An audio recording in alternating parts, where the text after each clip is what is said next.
काय नमः। आज मैं आपके समक्ष शिव महापुराण कथा का प्रवचन करूंगा, जिसे आप सुनकर अपने दैनिक जीवन में यथार्थ लाभ प्राप्त कर सकते हैं। शिव क्षेत्र दर्शनार्थ नारद का काशी गमन। श्रुतवाच अंतर्हिते हरो विप्रा नारदो मुनिसत्तमः विचचार महीं पश्यन् शिवलिंगान् भक्तितः पृथिव्याटनं कृत्वा स्यूरूपान्नेकसः ददर्श प्रीतितो विप्रा भुक्ति मुक्ति पदानि सह अथ तं विचरन्तं को नारदं दिव्यदर्शनं ज्ञात्वा सम्मुगणो तौ तु शुचितमुपजग्मतुः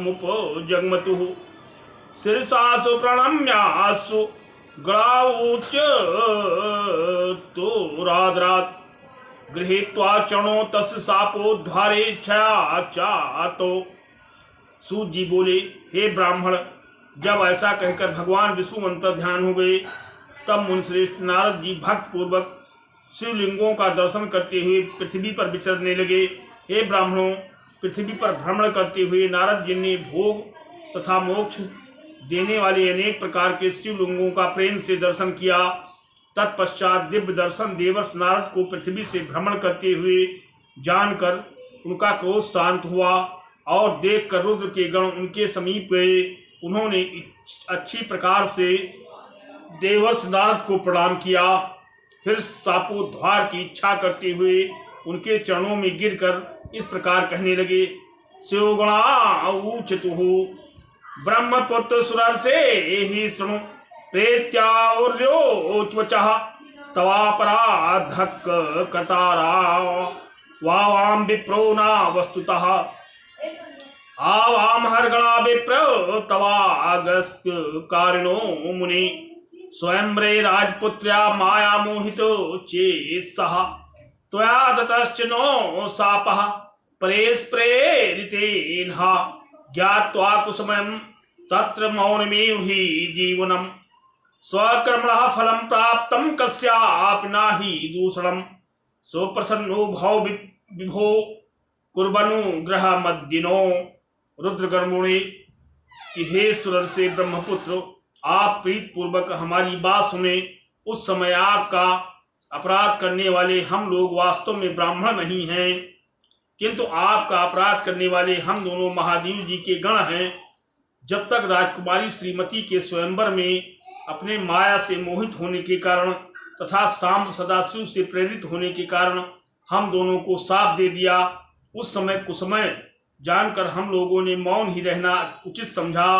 अस्तु, ये तो अपने किए गए कर्मों का फल था, इसमें किसी का दोष नहीं, किंतु अब आप प्रसन्न हो जाइए और हम दोनों पर अनुग्रह दृष्टि कीजिए।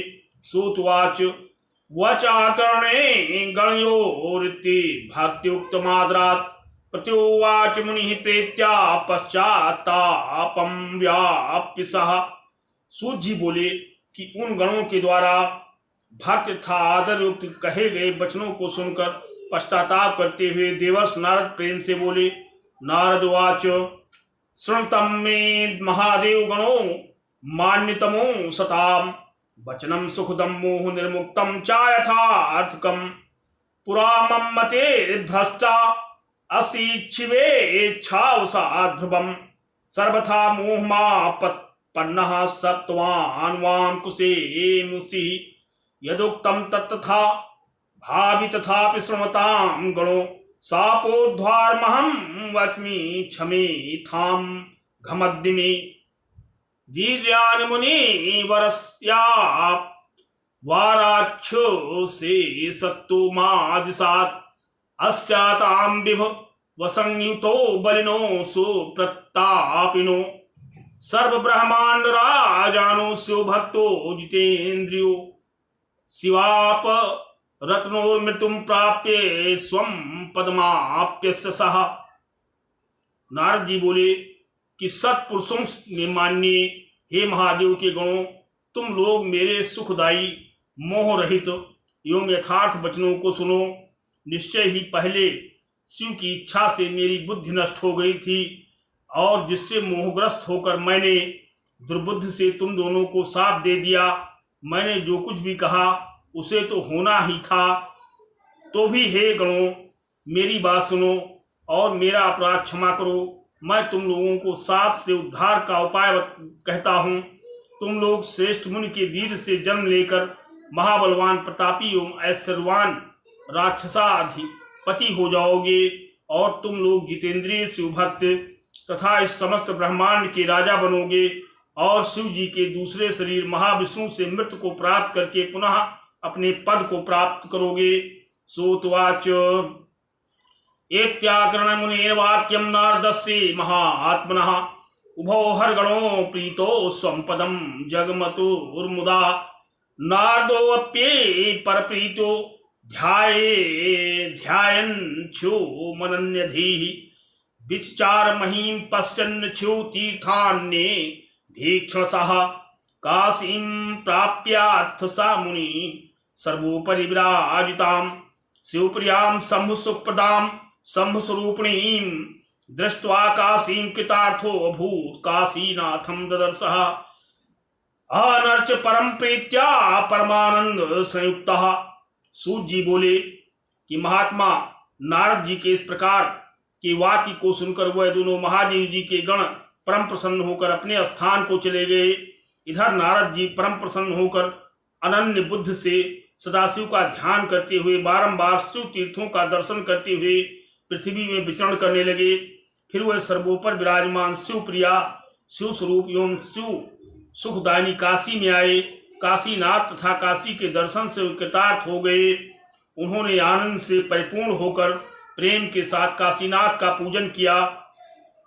समुदाय सेव्यता काशी कृतार्थो मुनि सत्तमः नमन संवर्णयन भक्त्या संस्मरण प्रेम विहलः ब्रह्मलोकम जगामात् शिवस्मरण सन्मतिः शिव तत्त्वं विशेषेण ज्ञातुमिच्छुः सा नारदः नत्वा तत्र विधिं भक्त्या स्तुत्वा च विविधैस्तवैः पप्रच्छ शिव सत्त्वं शिव संयुक्त मानसः। वह मुनि श्रेष्ठ काशी का सेवन करते हुए अपने को कृत्य मानने लगे और काशीपति की महिमा का स्मरण करके उन्हें नमस्कार करके उनकी महिमा का वर्णन करते हुए प्रेम से विहल हो उठे। फिर विशेष रूप से शिव तत्व की जिज्ञासा से शिव का स्मरण करते हुए ब्रह्मलोक को चले गए। वहां जाकर उन्होंने ब्रह्मदेव को प्रणाम करके अनेक प्रकार के स्तोत्रों से उनकी स्तुति की और शिव का ध्यान करते हुए ब्रह्मदेव से शिव तत्व के विषय में पूछा।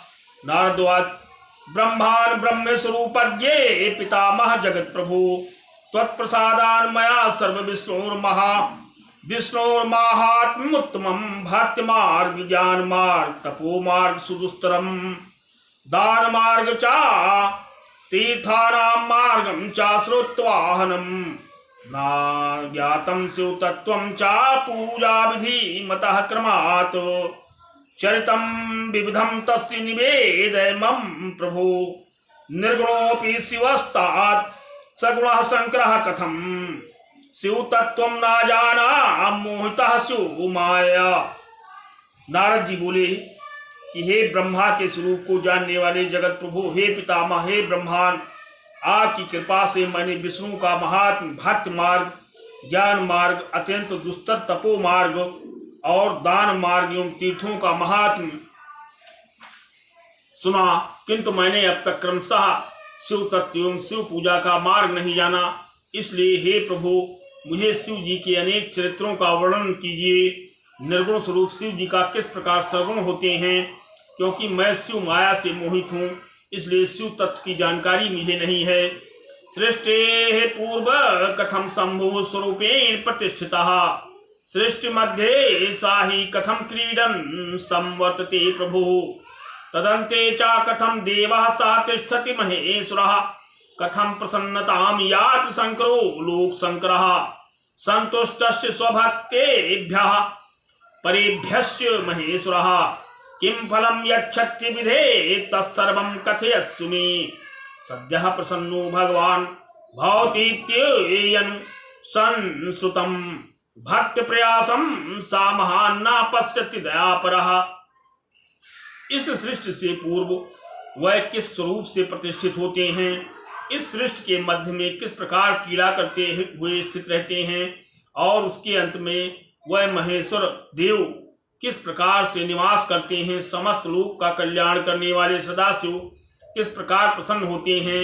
और हे ब्रह्मदेव, मुझे ये भी बताइए कि वह संतुष्ट होने पर अपने भक्तों तथा तदितर लोगों को क्या क्या फल प्रदान करते हैं।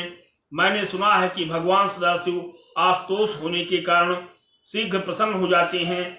वह इतने महान दयालु हैं कि भक्तों के कष्टों को नहीं सहन करते। ब्रह्मा विष्णु महेशश्च त्रयो देवाः शिवांसजाः महेशस्तत्र पूर्णांशः स्वयमेव शिवः परः तस्या विर्भाव माख्याहि चरितान् विशेषतः उमा विर्भाव माख्याहि तद्विवाहं तथा विभोः तद्गार्हस्थं विशेषेण तथा लीला प्राप्ये तत्सर्वं तथा अन्यच्च कथनीयं त्वया नघ। ब्रह्मा विष्णु एवं महेश ये तीनों देव शिव के अंश हैं, जिनमें महेश्वर परिपूर्ण अंश है और वही साक्षात परशिव हैं। इसलिए आप उन महेश्वर का आविर्भाव एवं विशेष रूप से उनका चरित्र कहिए। इसके अतिरिक्त पार्वती जी का आविर्भाव और उनके विवाह का भी वर्णन कीजिए। उनके गार्हस्थ आश्रम तथा उस गार्हस्थ आश्रम की उत्कृष्ट लीलाओं का भी हे अनघ वर्णन कीजिए। तदुत्पत्तिम विवाहम चा शिवायास्तु विशेषतः परब्रूहि में प्रजानात गोजन तथैवचा बहुभ्यश्चित्तुतं पूर्वं न तृप्तो अस्मि जगत् प्रभोः अतस्त्वां शरणं प्राप्तः कृपां कुरु ममोपरि। इति श्रुत्वा वचस्तस्य नारदस्याङ्गजस्य वाचवचनं तत् ब्रह्मा लोकपितामहः। यह मेरा विशेष आग्रह है कि पार्वती जी की उत्पत्ति तथा उनके विवाह को विशेष रूप से वर्णन कीजिए। हे प्रजानाथ, इसी प्रकार स्कंद का भी जन्म कहिए। हे जगत प्रभु, यद्यपि मैंने पहले भी बहुत से लोगों से ये सब सुना है, किंतु मेरी तृप्ति नहीं हुई, इसलिए आपकी शरण में आया हूँ। आप मेरे ऊपर कृपा कीजिए। इस प्रकार अपने पुत्र नारद जी का वचन सुनकर लोक पितामह ब्रह्मा जी देवर्ष नारद से कहने लगे। इस प्रकार शिवदत्ती भाषा टीका का सहित शिव महापुराण के अंतर्गत द्वितीय रुद्र संहिता के प्रथम खंड में नारद दर्शन वर्णन नामक 5वां अध्याय समाप्त हुआ। कृपया आप लोगों से अनुरोध है कि आप लोग इस शिव पुराण कथा को सुनने के पश्चात मेरे चैनल को लाइक करें, सब्सक्राइब करें तथा बेल आइकन की घंटी को बजाएं, और जिससे पूरे विश्व में धर्म प्रचार प्रसार हो सके। जय हिंद, जय भारत।